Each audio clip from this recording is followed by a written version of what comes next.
Hi hello, आज आपण बनवणार आहे बघरीचा भात. मिरचीचा कूट काढून घेतलेला आहे. आता शेंगदाण्याचा कूट आपण काढून घेतलेला आहे. आता बगर शिजायला टाकू. पुढे घेशील तर आता आपण तेल टाकून घेतलेलं आहे. याच्यामध्ये शेंगदाण्याचा कूट टाकून घेऊ. तेलामध्ये व्यवस्थित परतून घेऊ.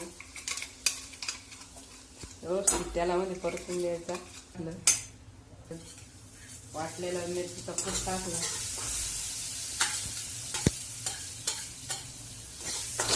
व्यवस्थित परतून घ्यायचं. त्याच्यामध्ये पाणी टाक. पाण्याला उकळी येऊन देऊ. मग त्याच्यामध्ये बगर धुवून टाकायची. बगर धुवून घेतलेली आहे. त्याच्यातलं पाणी काढून घेऊ. व्यवस्थित धुवून घेतली. पाण्यामध्ये टाकून घेऊ.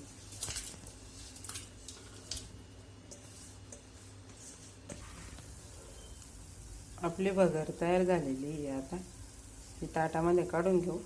आता आपली बगर तयार आहे खास उपवासासाठी. व्हिडिओ आवडला तर लाईक, सबस्क्राईब, शेअर नक्की करा.